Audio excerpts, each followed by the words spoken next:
السلام علیکم ورحمۃ اللہ وبرکاتہ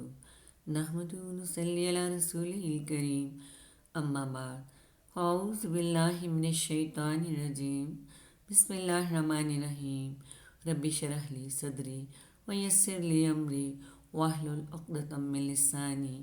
یفقہوا قولی اللہم انا نسألک علما نافعا وعملا متقبلا ورزقا طیبا الہی آمین۔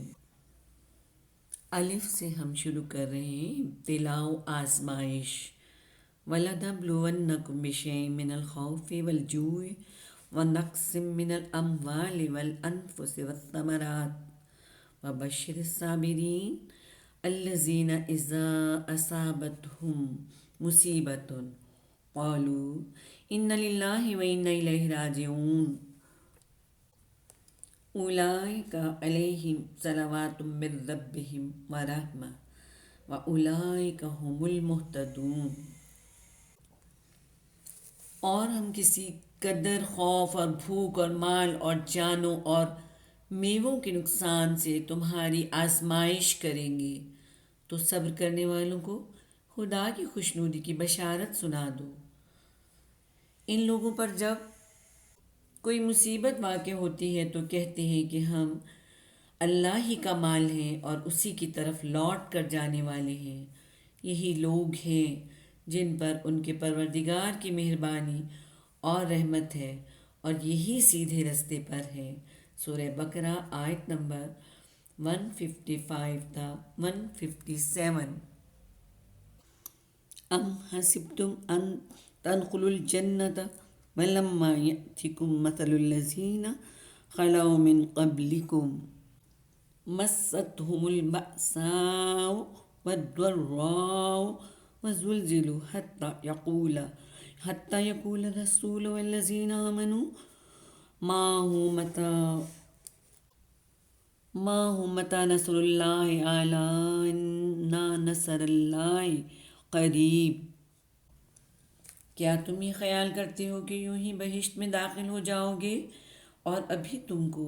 پہلے لوگوں کی سی مشکلیں تو پیش آئی ہی نہیں؟ ان کو بڑی بڑی سختیاں اور تکلیفیں پہنچیں اور وہ صعوبتوں میں ہلا ہلا دیے گئے، یہاں تک کہ پیغمبر اور مومن لوگ جو ان کے ساتھ تھے سب پکار اٹھے کہ کب اللہ کی مدد آئے گی۔ دیکھو اللہ کی مدد عنقریب آیا چاہتی ہے۔ سورہ البقرہ آیت نمبر 214۔ سورہ آل عمران میں فرمایا، اے اہل ایمان، تمہارے لیے مال و جان میں تمہاری آزمائش کی جائے گی اور تم اہل کتاب سے اور ان لوگوں سے جو مشرک ہیں بہت سی ایذا کی باتیں سنو گے، تو اگر صبر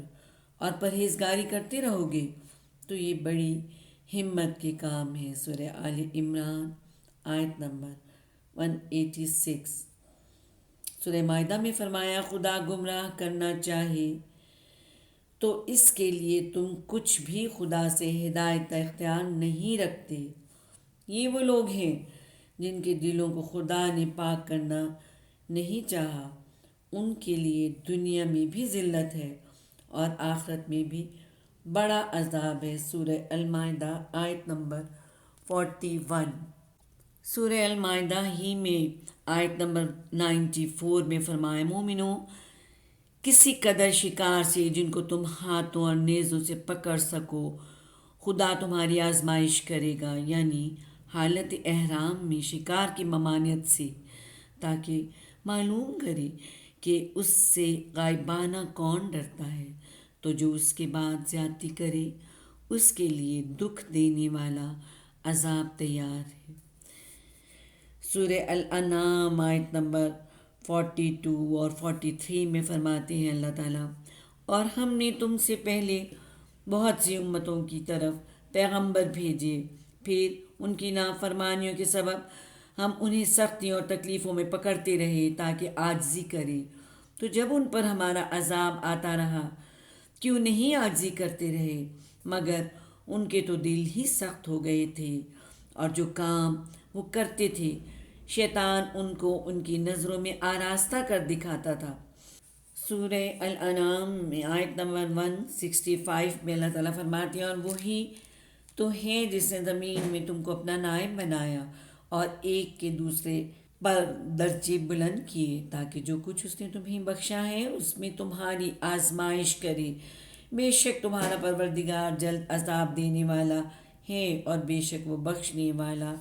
مہربان ہے۔ سورہ انفال میں اللہ تعالیٰ فرماتے ہیں اور جان رکھو کہ تمہارا مال اور اولاد بڑی آزمائش ہے اور یہ کہ خدا کے پاس نیکیوں کا بڑا اجر و ثواب ہے۔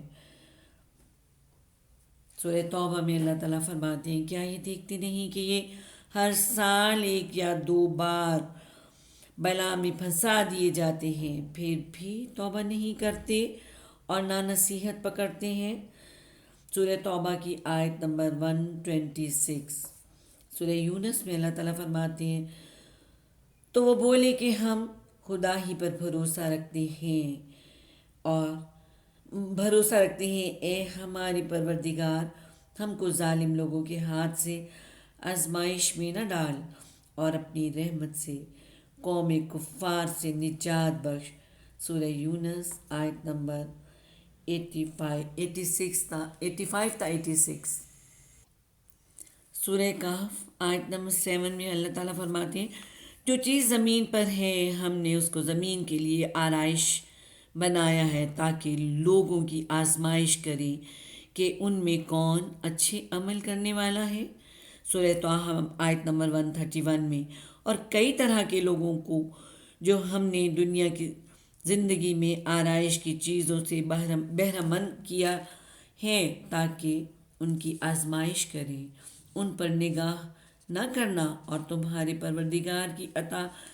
فرمائی ہوئی روزی بہت بہتر اور باقی رہنے والی ہے۔ ہر متنفس کو موت کا مزہ چکھنا ہے اور ہم تم لوگوں کو سختی اور آسودگی میں آزمائش کے طور پر مبتلا کرتے ہیں اور تم ہماری طرف ہی لوٹ کر آؤ گے۔ سورہ الانبیاء آیت نمبر 35۔ اور لوگوں میں بعض ایسا بھی ہے جو کنارے پر کھڑا ہو کر خدا کی عبادت کرتا ہے، اگر اس کو کوئی دنیاوی فائدہ پہنچے تو اس کے سبب مطمئن ہو جائے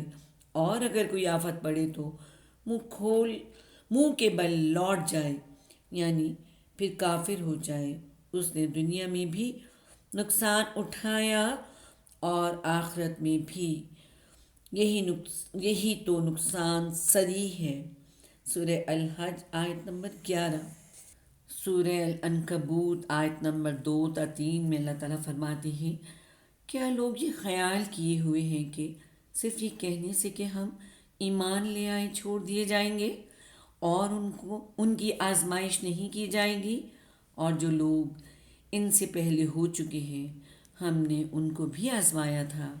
اور ان کو بھی آزمائیں گے، سو خدا ان کو ضرور معلوم کرے گا جو اپنے ایمان میں سچے ہیں اور ان کو بھی جو جھوٹے ہیں۔ سورہ الزمر آیت نمبر 49 تا 51 میں فرماتے ہیں جب انسان کو تکلیف پہنچتی ہے تو ہمیں پکارنے لگتا ہے، پھر جب ہم اس کو اپنی طرف سے نعمت بخشتے ہیں تو کہتا ہے کہ یہ تو مجھے میرے علم و دانش کے سبب ملی ہے، نہیں بلکہ وہ آزمائش ہے، مگر ان میں سے اکثر نہیں جانتے۔ جو لوگ ان سے پہلے تھے وہ بھی یہی کہا کرتے تھے، تو جو کچھ وہ کیا کرتے تھے ان کے کچھ کام بھی نہ آیا، ان پر ان کے اعمال کی وبال پڑ گئی، اور جو لوگ ان میں سے ظلم کرتے رہے ہیں ان پر ان کے عملوں کی وبال عنقریب پڑیں گے اور وہ اللہ کو عاجز نہیں کر سکتے۔ سورہ ملک آیت نمبر 1 تا 3۔ وہ اللہ جس کے ہاتھ میں بادشاہی ہے بڑی برکت والا ہے اور وہ ہر چیز پر قادر ہے۔ اس نے موت اور زندگی کو پیدا کیا تاکہ تمہاری آزمائش کرے کہ تم میں کون اچھے کام کرتا ہے، اور وہ زبردست اور بخشنے والا ہے۔ اس نے 7 آسمان اوپر تلے بنائے، اور سورہ الفجر 15 اور 16 میں فرماتے ہیں مگر انسان عجیب مخلوق ہے کہ جب اس کا پروردگار اس کو آزماتا ہے جو کہ اسے عزت دیتا اور نعمت بخشتا ہے تو کہتا ہے کہ آہا، میرے پروردگار نے مجھے عزت بخشی، اور جب دوسری طرح آزماتا ہے کہ اس پر روزی تنگ کر دیتا ہے تو کہتا ہے کہ ہائے، میرے پروردگار نے مجھے ذلیل کیا۔ حضرت ابو ہریرہ رضی اللہ تعالیٰ عنہ سے روایت ہے کہ رسول اللہ صلی اللہ علیہ وآلہ وسلم نے فرمایا کہ اللہ کے بعض ایمان والے بندے یا ایمان والی بندی پر اللہ کی طرف سے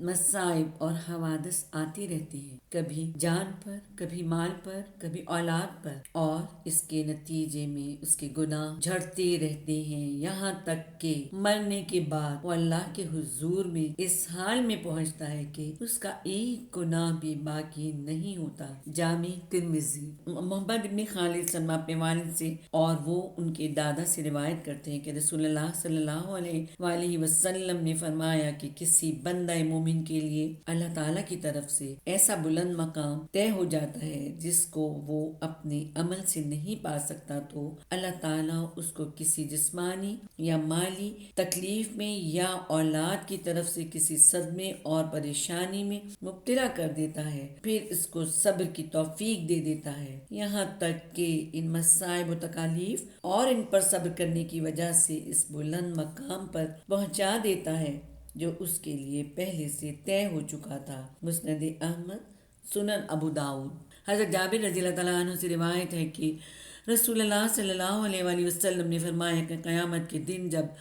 ان لوگوں کو جو دنیا میں مبتلا مصائب رہے ان کے مصائب کے عوض اجر و ثواب دیا جائے گا، تو وہ لوگ جو دنیا میں ہمیشہ آرام و چین سے رہے حسرت کریں گے کہ کاش دنیا میں ہماری کھالیں کینچیوں سے کاٹی گئی ہوتی تاکہ ہم بھی ایسے ہی اجر و ثواب کے مستحق قرار پاتے۔ جامع ترمذی۔